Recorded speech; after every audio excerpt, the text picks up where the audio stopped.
It was a regular Thursday evening when my world started to tilt on its axis, not that I knew it then. I'm Sarah, by the way, a 40-year-old woman who thought she had everything figured out, a loving husband, Mark, a beautiful daughter, Lily, and a stable job that helped keep our lives comfortably afloat. Mark and we've been together since our college days. Both of us were economics nerds, met in a class that I can barely remember the name of now, but what I do remember is how Mark made me feel. He was all charm, with a wit that could light up the dullest of lectures. Fast forward through graduation, a wedding, several job changes, and here we are, 15 years later, settled in a cozy house with our 10-year-old bundle of joy, and life was, well, normal. That Thursday, I was in the kitchen, trying to decide if I should attempt to salvage the burnt edges of the lasagna or just give up and order pizza, when Mark walked in. He looked like he'd just lost his best friend. Slumped shoulders, eyes downcast, and that line between his brows that only showed up when he was really stressed. "Hey, you okay?" I asked, putting down the spatula and wiping my hands on the towel. Mark just shrugged, not meeting my eyes. "It's nothing. Just a rough day at work." I knew Mark. Rough days at work had him ranting about his boss or the latest office politics. This was different. "Come on, spill. I can tell it's more than just work. What's up?" He hesitated, then finally looked up at me. It's my dad." I frowned. "Your dad? But you barely talk about him." "What about him?" "That's just it, Sarah. He's sick. Really sick. Needs a lot of money for treatment." The news hit me like a brick. In all our years together, Mark rarely mentioned his biological father. He was raised by his stepdad, a fact I knew, but his real dad? It was almost like he didn't exist. Until now. Sick? But how? What kind of sick? I was full of questions, my mind racing with concern and confusion. Mark slumped into a chair, looking defeated. "It's bad, Sarah. Some rare condition. Treatment's gonna cost an arm and a leg." I took a deep breath, trying to process the information. Okay. We'll figure it out. We have some savings, right? We can start there." Mark looked up, a glimmer of hope in his eyes that quickly faded. "It's not enough. It's gonna drain everything we have and then some." I paced the kitchen, my mind whirring. This was big. Our savings were meant for emergencies, sure, but this was huge. And yet, seeing Mark so broken, so desperate to help his father, a man I knew next to nothing about, it tugged at something in me. "Look, we'll make it work. We always do," I said, trying to sound more confident than I felt. "We can tighten the belt, cut back on some things. Your dad needs this, right?" Mark nodded, looking up with those eyes that always seemed to see right through me. "Thanks, Sarah. I knew I could count on you. But it's a lot. I don't know how to deal with all this." We talked late into the night, hashing out our finances, trying to come up with a plan. It was tough, tougher than anything we'd faced before. But we were a team, Mark and I. We'd get through this together, somehow. The next few days were a blur of phone calls, meetings with doctors, and financial planning. Mark was on edge, snapping at little things, which wasn't like him. But I chalked it up to the stress, the weight of his father's illness hanging over us like a dark cloud. The financial strain was one thing, but it was the emotional toll that really started to wear us down. Mark became more withdrawn, and I found myself walking on eggshells around him, trying to keep the peace while juggling our budget to make ends meet. One evening, after Lily had gone to bed, Mark and I sat down at the kitchen table, a pile of bills and our laptop open to our bank account in front of us. The air was heavy, charged with an unspoken anxiety as we tried to figure out our next move. Mark broke the silence, his voice low and strained. "We need more money, Sarah. It's just not enough. Dad's treatment is more expensive than we thought." I rubbed my temples, feeling the onset of a headache. I know, Mark, but we're stretched thin as it is. We've cut back on everything we can. There's just no more to give. That's when Mark dropped the bombshell. What about your apartment? The one you inherited from your mom. If we sell that. I felt my heart stop for a second. Sell the apartment? Mark, you know that's for Lily. We promised we'd keep it for her future. Mark slammed his fist on the table, making me jump. Damn it, Sarah. This is my dad we're talking about. Your mother's gone, and Lily's got us. My dad has nobody else. I recoiled, shocked by his outburst. Lower your voice, Mark. Lily might hear, I hissed, my own temper flaring. And don't you dare bring my mom into this. That apartment is all I have left of her, plus it's our safety net. Our daughter's safety net. You can't ask me to give that up. Mark stood up, pacing back and forth like a caged animal. So what? My dad's life isn't worth as much as a damn apartment? Is that it? That's not fair, and you know it. I shot back, standing my ground. It's not about worth. It's about keeping our promise to our daughter. It's about not sacrificing our future for. For what, Sarah? For my dad? Just say it. You think he's not worth the trouble? The accusation in his voice cut me deep. Mark, stop it. This isn't about worth. It's about being rational. There has to be another way. We can't just upend our lives, Lily's future, on a whim. A whim? Mark laughed bitterly. You think my dad's dying is a whim? No, of course not. I mean, we should think about all our options. Not make rash decisions. Mark shook his head, his expression one of utter defeat. You just don't get it, do you? It's like you don't even care. I do care, Mark. I care about all of us. But selling the apartment isn't the solution. It's not just about the money.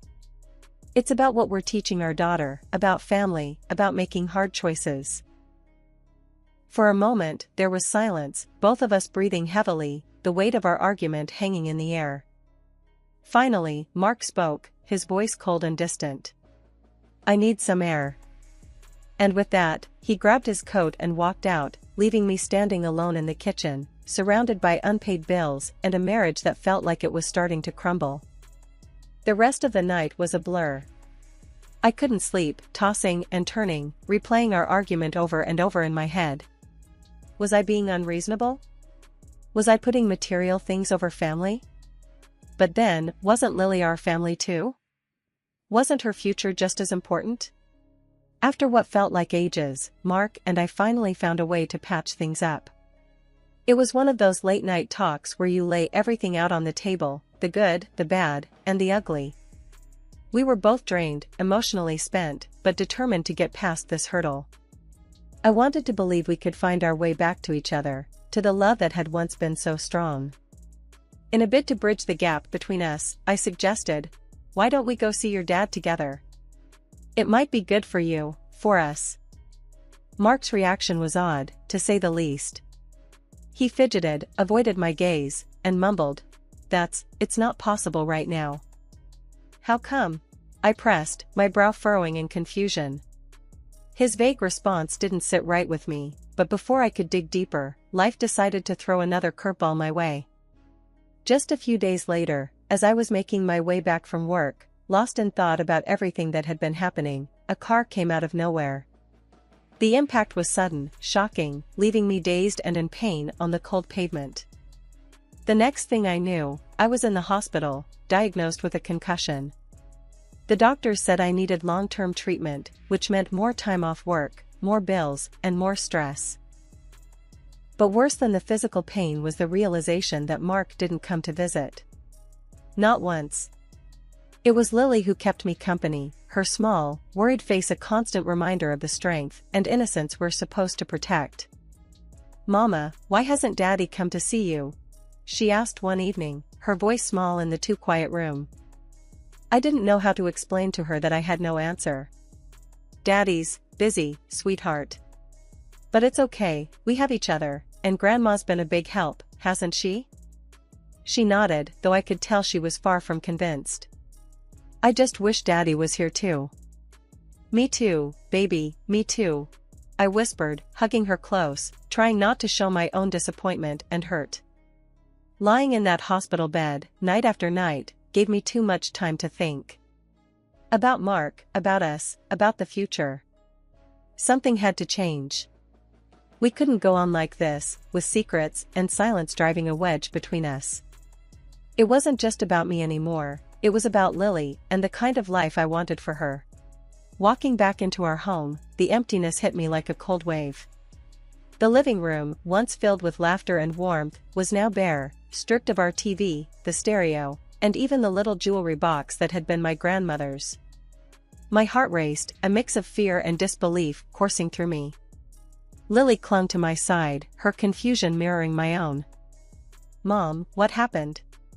Where's all our stuff?" Her voice was small, scared. I was struggling to make sense of it all, to find the words to explain something I couldn't understand myself. I don't know, Lily. This doesn't make any sense. Panic set in. My first thought was to call the police, report a burglary. But before I could act on that impulse, I needed to hear it from Mark, to understand if he knew what had happened. With shaking hands, I dialed his number, half hoping he wouldn't pick up, half desperate to hear his voice. "Mark? Our house, everything's gone. Did you know about this? What's going on?" There was a pause, a silence that seemed to stretch on forever before he finally spoke, his voice laced with a desperation I'd never heard before. "Sarah, please, don't call the police. I can explain. I'll be home soon. Just wait for me." The line went dead, leaving me with more questions than answers. Lily looked up at me, her eyes searching for reassurance I didn't feel. "Is Dad coming home?" "Yeah, baby, he is. He said he'd explain everything."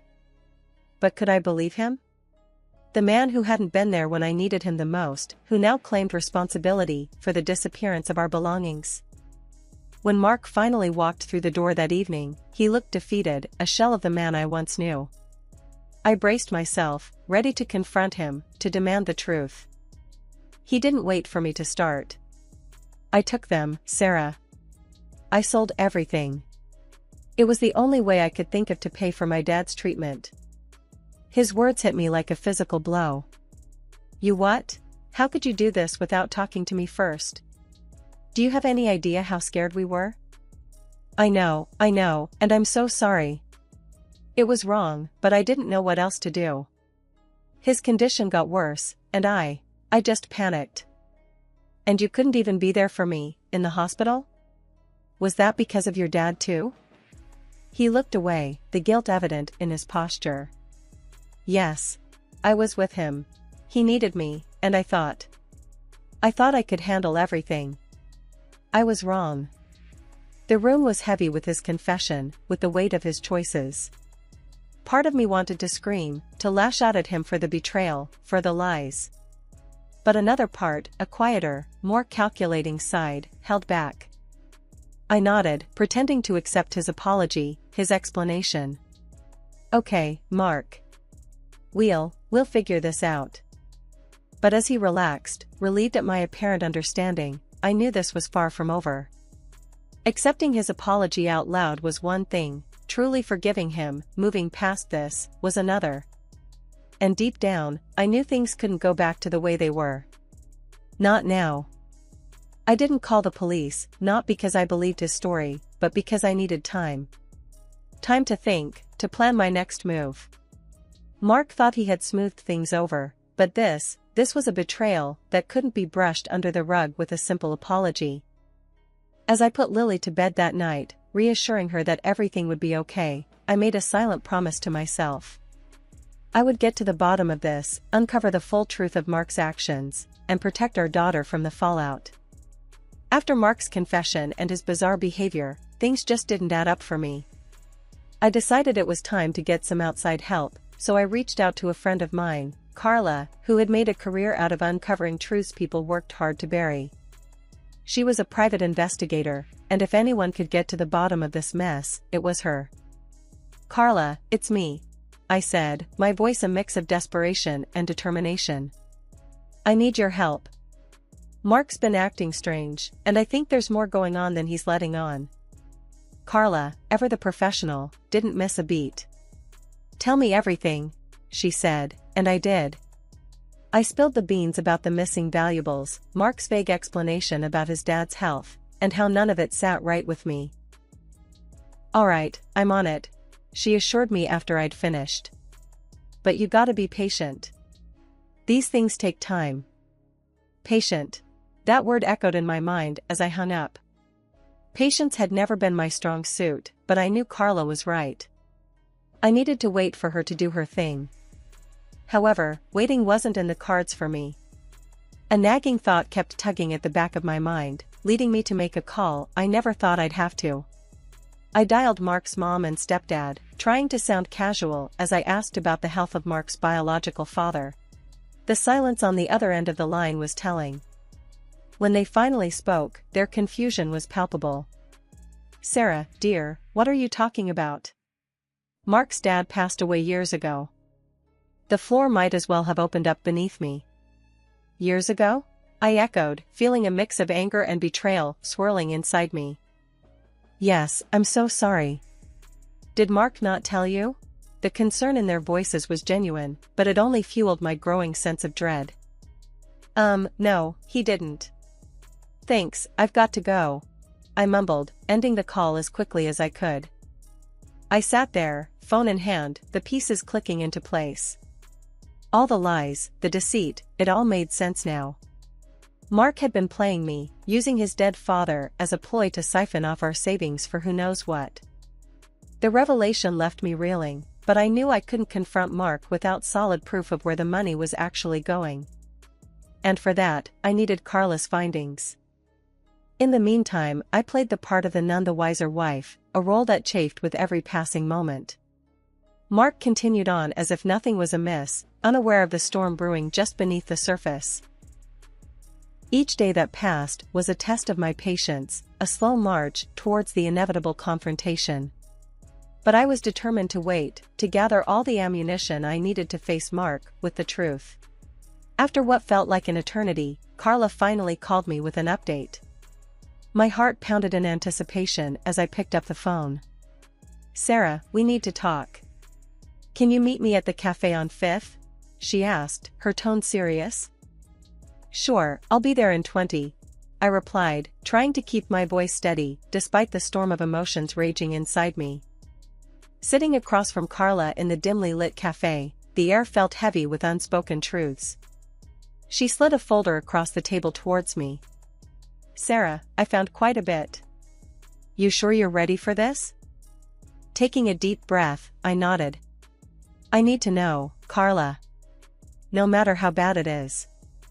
She proceeded to lay it all out, the surveillance photos of Mark and a woman I didn't recognize, receipts for fancy dinners, hotel stays, and, most damning of all, a lease agreement for an apartment I knew nothing about.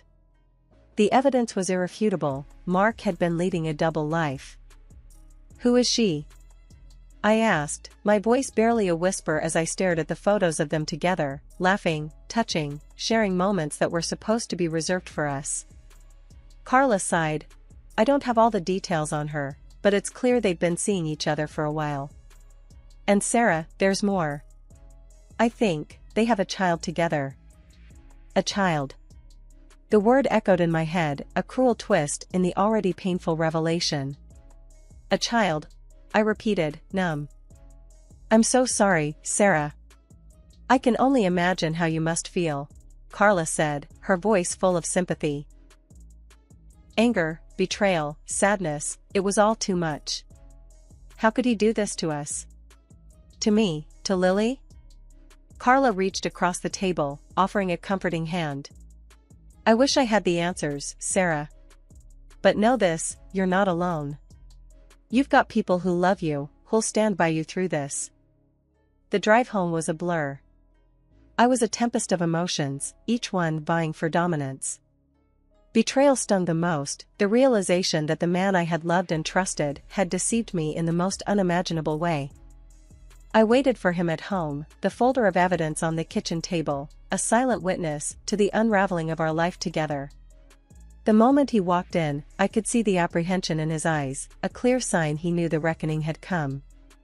"Sit down, Mark.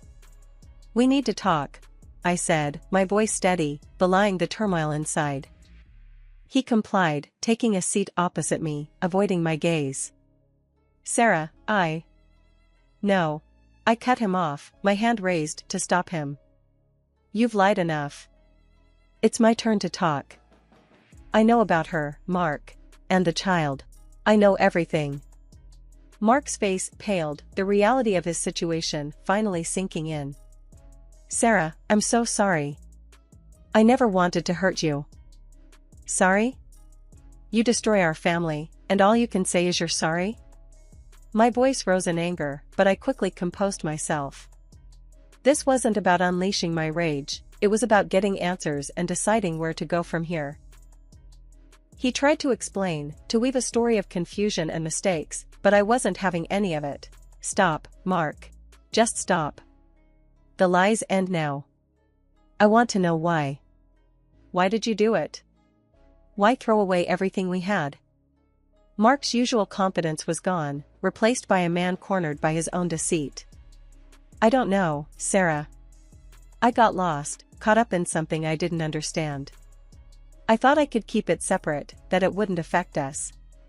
I was wrong." "Caught up? You made choices, Mark. Choices that betrayed your family.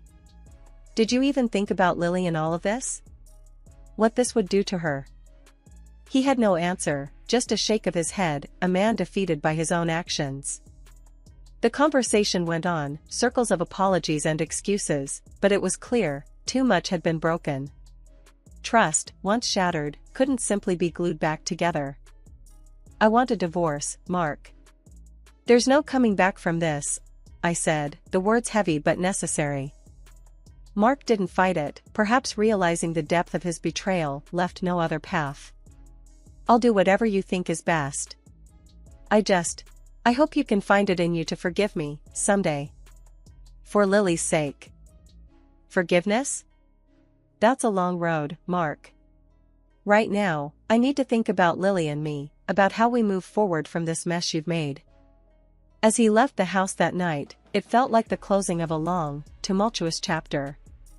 The confrontation had been painful, yes, but it was also the first step towards a new beginning, a chance to rebuild and find happiness again, free from the shadows of deception. After the dust settled on the courtroom battles, I found myself sitting across from Lily at our kitchen table, the weight of the last few months seemingly lifted off our shoulders. The judge had ruled in our favor, acknowledging the depth of betrayal and deceit Mark had entangled us in. He was ordered to pay a hefty sum for his infidelity, the lies about his father's health, and for all the things he'd taken and sold from our home. "Mom, does this mean it's all over now?" Lily asked, her spoon paused midair over her cereal bowl. I nodded, stirring my coffee, the steam curling up like the complicated emotions I felt. "Yes, baby, it's over. We can start fresh now." Lily smiled, a genuine, relieved smile that reached her eyes. "Good. I didn't like seeing you so sad." Later that day, I took a moment for myself, sitting in the quiet of our living room. The legal victory was bittersweet. Yes, Mark was being held accountable, financially at least, for the chaos he'd caused. But no amount of money could erase the betrayal or the impact it had on Lily and me. I heard from mutual friends that Mark and his new family were struggling, the financial strain causing constant arguments. It was a situation he'd brought on himself, choosing a path of deceit that led him away from us and into turmoil. His parents, once a part of our extended family, had cut ties with him, disgusted by his actions and the lies about his deceased father. It was a harsh reality, but one Mark had sculpted with his choices. As for me, I focused on rebuilding our lives, ensuring Lily felt secure and loved, something money couldn't buy. One evening, as Lily and I were arranging some new books on our shelves, a symbol of our new beginnings, she turned to me and said, "Mom, I'm glad we're together, just us. It feels right." Her words warmed my heart, echoing my thoughts. Me too, Lily. We've got each other, and that's all that matters. Our journey hadn't been easy, and I knew challenges lay ahead. But as I looked at our little home, filled with love and laughter, I felt a sense of peace. We were moving forward, not just surviving but thriving, on our own terms.